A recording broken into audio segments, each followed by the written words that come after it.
जय श्री हरि मित्रों, श्रीमद् भागवत महापुराण की यात्रा में आपका फिर से स्वागत है। आज हम प्रथम खंड प्रथम स्कंद के द्वितीय अध्याय श्रीमद् भागवत कथा और भगवान की भक्ति के महत्व के बारे में सुनेंगे। श्री व्यास जी कहते हैं, शौनक आदि ब्रह्मवादी ऋषियों के यह प्रश्न सुनकर रोमहर्षण के पुत्र उग्रश्रवा को बड़ा ही आनंद हुआ। उन्होंने ऋषियों के इस मंगलमय प्रश्न का अभिनंदन करके कहना आरंभ किया। यहाँ पर जो रोमहर्षण जी है, ये पहले सूत जी थे।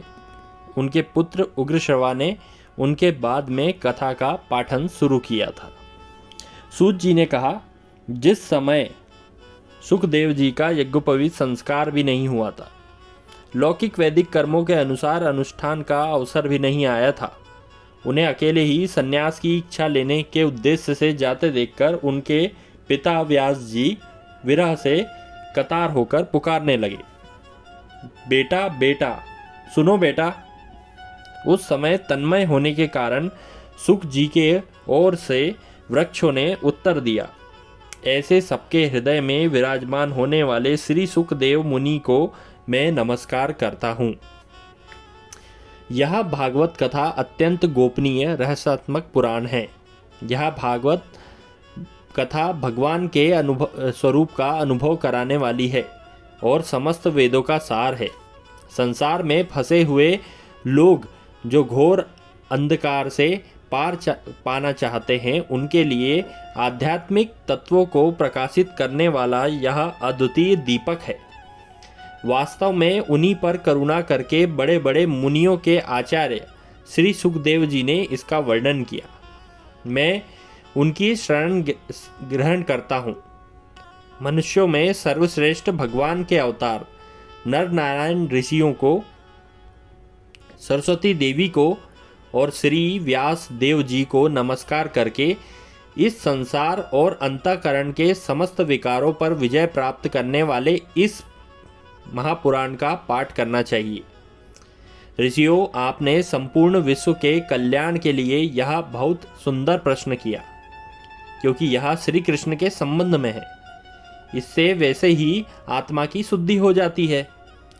मनुष्य के लिए सर्वश्रेष्ठ धर्म वही है जिसमें भगवान की भक्ति हो। ऐसी भक्ति जो लगातार बनी रहे और भक्त के हृदय में आनंद स्वरूप परमात्मा की उपलब्धि करके उसे प्रसन्न रखे। श्री कृष्ण भक्ति में मनुष्य को तार देते हैं। श्री कृष्ण की कृपा प्राप्त करने के लिए कथा को हृदय में बिठाना चाहिए। भगवान की लीला कथाओं के प्रति अनुराग रखकर व्यक्ति स्वयं मोक्ष का भागी होता है।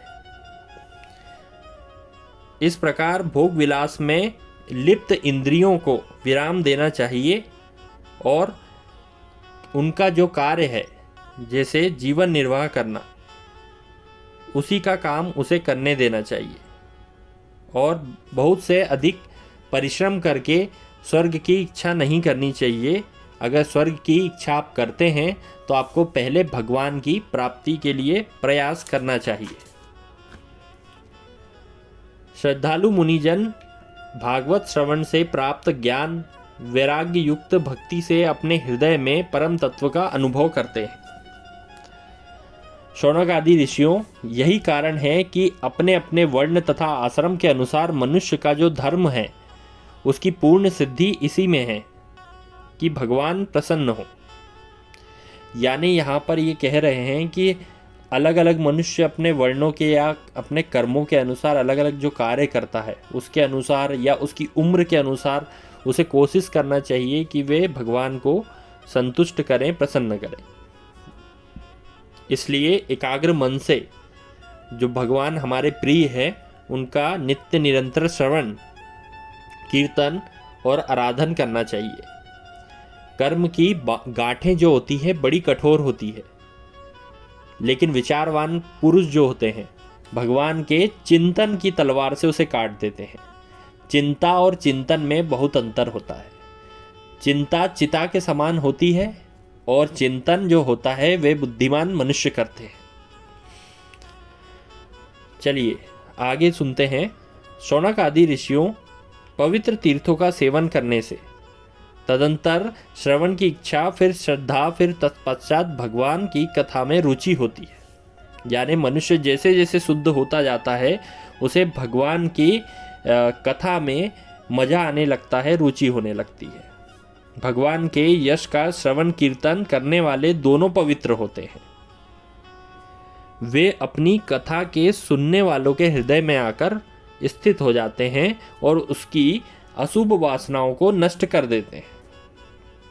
श्रीमद् भागवत के कथन से लगातार मनुष्य के अंदर की अशुभ वासनाएं नष्ट हो जाती है और रजोगुण तथा तमोगुण के भाव, काम और लोभ आदि शांत हो जाते हैं।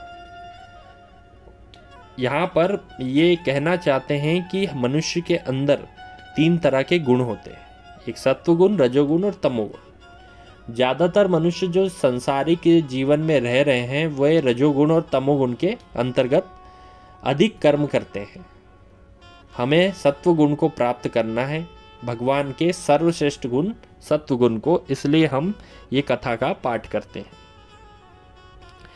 प्रेममयी भक्ति से जब संसार की समस्त आसक्तियां मिट जाती है, हृदय में आनंद का अनुभव होता है, तब भगवान का साक्षात्कार अपने आप ही हो जाता है।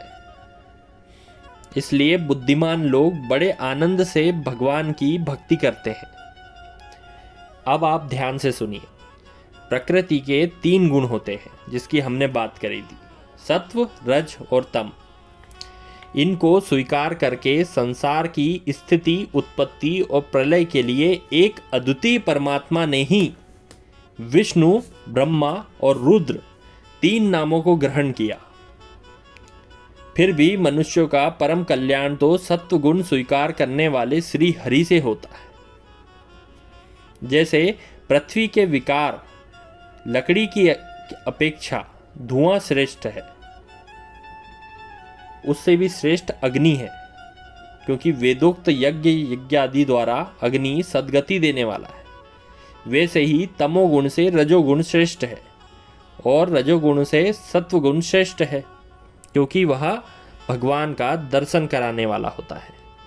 प्राचीन काल में लोग अपने कल्याण के लिए विशुद्ध सत्वमय भगवान विष्णु की आराधना किया करते थे, लेकिन अब भी जो लोग उनका अनुसरण करते हैं वे उन्हीं के समान भाजन का पात्र होते हैं। जो इस संसार के सागर से पार जाना चाहते हैं वे किसी की निंदा तो नहीं करते, न उनमें दोष देखते हैं, फिर भी घोर स्वरूप वाले रजोगुणी, तमोगुणी आदि की उपासना कम करते हैं। वे विष्णु भगवान, उनके अंश कला स्वरूपों का ही भजन करते हैं। किंतु जिसका स्वभाव रजोगुणी अथवा तमोगुणी है वे धन, ऐश्वर्य, संतान की कामना से भूत, पितर, प्रजापतियों की उपासना करते हैं, क्योंकि इन लोगों का स्वभाव उनसे मिलता जुलता होता है। वेदों का तात्पर्य श्री कृष्ण ही है, यज्ञों के उद्देश्य श्री कृष्ण ही है, योग भी श्री कृष्ण के लिए किया जाता है, कर्मों की समाप्ति श्री कृष्ण से होती है, ज्ञान से ब्रह्म स्वरूप श्री कृष्ण की प्राप्ति होती है, तपस्या श्री कृष्ण की प्रसन्नता के लिए होता है, श्री कृष्ण के लिए धार्मिक अनुष्ठान होते हैं, सभी प्रकार की गतियाँ श्री कृष्ण में समा जाती है। फिर भी श्री कृष्ण प्रकृति और उसके गुणों से अतीत हैं। अपनी माया से जो प्रपंच रचा है उन्होंने, इस संसार की जो रचना की है उसमें हम खो जाते हैं। ये सत्व, रज और तम तीनों गुण उसी माया के विलास हैं। इनके भीतर रहकर भगवान इनसे युक्त मालूम पड़ते हैं।